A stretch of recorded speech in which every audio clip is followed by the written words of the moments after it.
Thank you for calling machine.com.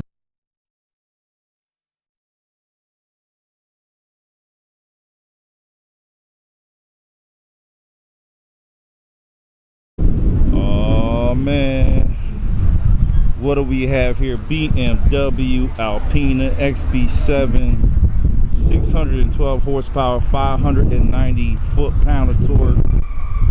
Made it to the 8-speed transmission, sourced out of ZF.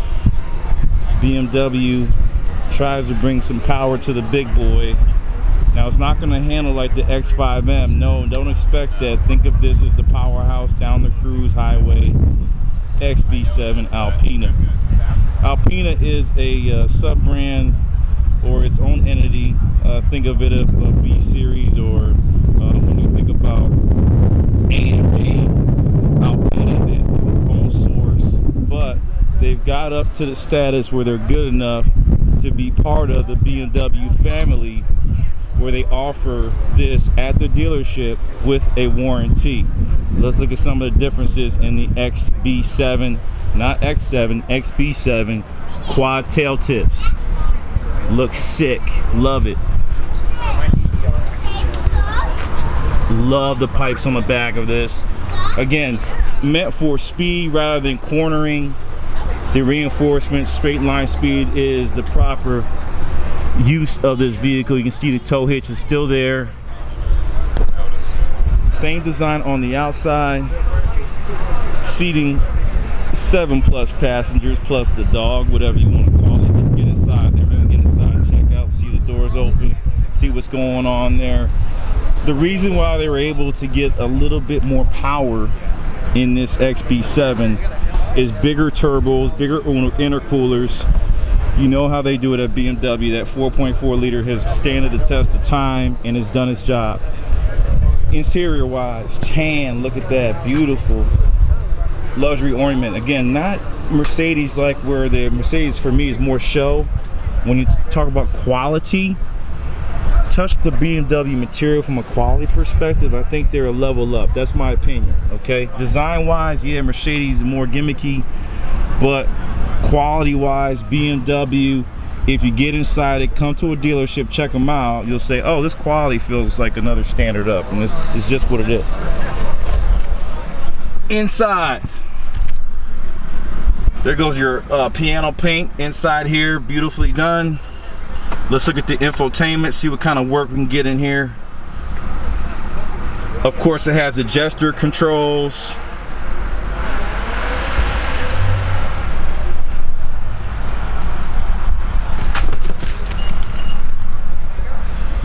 Yeah, there goes my silent moment.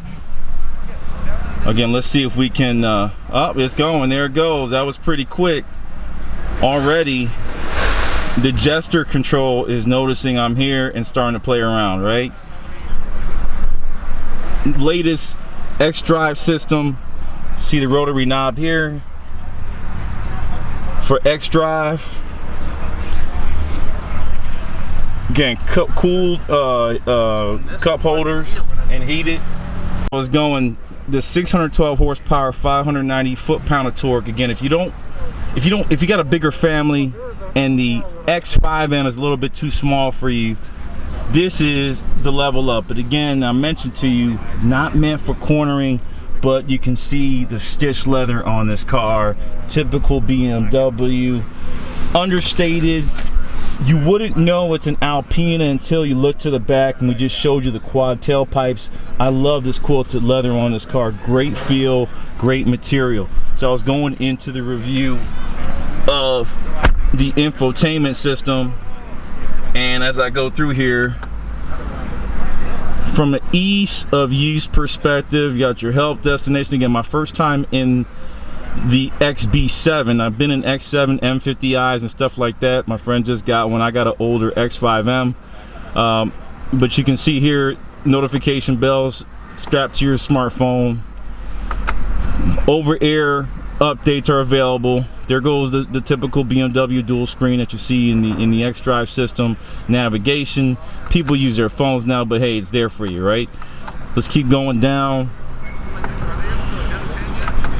Yep, all the typical devices.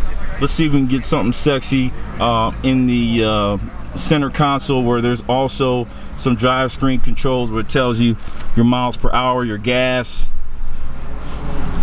and the settings on here. Let's look at the settings. You do customize screen. See here, vehicle status. So typical, same type of settings that you typically see driving mode. That's what I want to see. So there you go. Looks like there's a couple. Oh, there it goes. They have some M-like features with the ability to, again, manage the different type of settings you want on the dampers, the steering, the engine, and the transmission. And it looks like there's a sport. There's a sport there. There's an engine sport. There's a Sport Plus for the transmission, for, again, that logic, again, get you a little bit more quicker shifts. Got your Sports Plus for the engine. So a little bit of M diagnostic in there when I see that. And again, there is no M for the X7, so this is as close as you're gonna get, and Alpina does a good job. They're more on the luxury side. That's what they focus in on, more so than the sporty side. But if you're looking for a big boy, and let me give you the competition: Range Rover, Autobiography, SV, that's a competitor. If you go into, you know, I hate to bring them there. I think RSQ8 is on a different level and a little too small. But, you know, maybe an SQ8 from Audi. I don't think there's anything that Audi that's competing against this car, in my opinion. You go to Mercedes, you got the GLS, right? The GLS 63 AMG, that's the guy, that's the competitor. And for me, again, design-wise, I'm a BMW fanboy, you know that. So I'm going to always go with the BMW, even over the Range Rover. A lot of Range Rovers on the street. I've had bad experiences with Range Rover, but again, that's just my experience.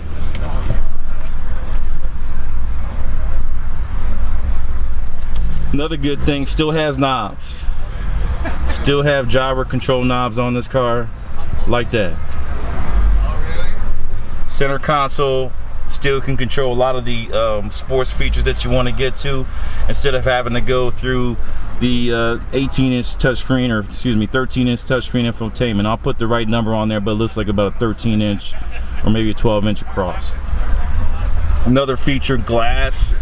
The glass top on your driver control, that's a little bit different. Looks kind of sexy, has the big X logo, lets you know you're in something a little bit different. And then the Alpina badging right here on your iDrive control system locator. Again, if you've been in BMWs, typical BMW fashion is to have all these systems here right in the front. I think they've been successful in the release of this. To the back where it's sexy, really nice looking back here, and you can see all the things for the kids or whoever's back here to enjoy a long trip. You know, Autobahn is where this thing probably was birthed at, but if you're talking about I-95 in Florida or up to New York, this is where this car is mainly going to live.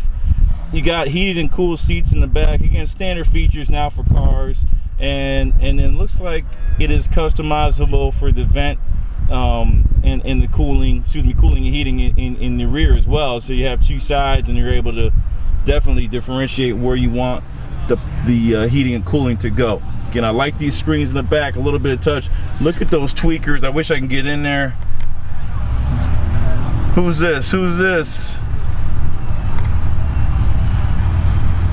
Oh, Bowers and Wilkins on the tweeters there. So you're gonna in for a nice sounding car when you turn that music on your way down I-95. And again, the moonroof looks like it goes all the way through to the third row. So we're gonna get back there. Space wise, I'm in here, not too bad. Let's see if there's any adjustments.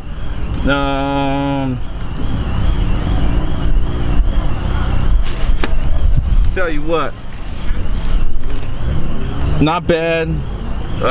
Captain seats here, so this is really technically a 6-seater versus a 7-seater because of the captain chairs that give you the same adjustability that you got in the front rows. Back, I can't fit back there, you know that. That is the third row. Really nice, and there's still space to be had for groceries and things like that, maybe a couple suitcases. So in all, from a space perspective, if you have a bigger family, a family of 5 or 6, ultimately this is probably your best option versus a wagon. The Xb7 is coming in at a starting price of $140,000, which is not bad for what is offered these days. And again, you got 612 horsepower, a 0 to 60 time in under 4 seconds. Probably quarter mile time, you're probably looking, if it's a 4-second car, you're probably looking at low 12s and possibly squeezing 11 if you're lucky. But again, cornering wise, not really meant to be that kind of beast, but I haven't driven it to give you details of how this thing corners and how many G's I think it has from a driving perspective. Okay, the front lip has that big Alpina sign to let you know you're in something special from BMW. Again, after the M50i, which only has about 500 horsepower or 500, mid 500s, this one is at 612 with 590 foot-pound of torque, squinted eyes. From the trucks, I think this is the best looking. I think there's an X7 right next. Let's excuse me, yeah, X6. And you can see that front end versus this X7. I think it's the sexiest of the SUVs from BMW. And again, that kidney grille works on this big, even though this is now on the new M4 because of the size of this vehicle. So it kind of works out well. Again, I continue going back to the back, a quick walkthrough. I wanted to open up the hood. We take a look at the engine, the bigger turbos, which makes this a little bit special from the outfitter Alpina. Let's take a look at the back. Again, as I mentioned, still some space back here. Still can do some work. Here goes the back look. I still like it. I still think she likes me. And there goes the adjustability. I believe this has, again, yeah, you can lower or higher the seats from back here with a touch of a button. It has that split setup, which is typical BMW. And again, the first look at the Alpina Xb7 612 590. That's the horsepower and the torque. You know what it is, Machini.com.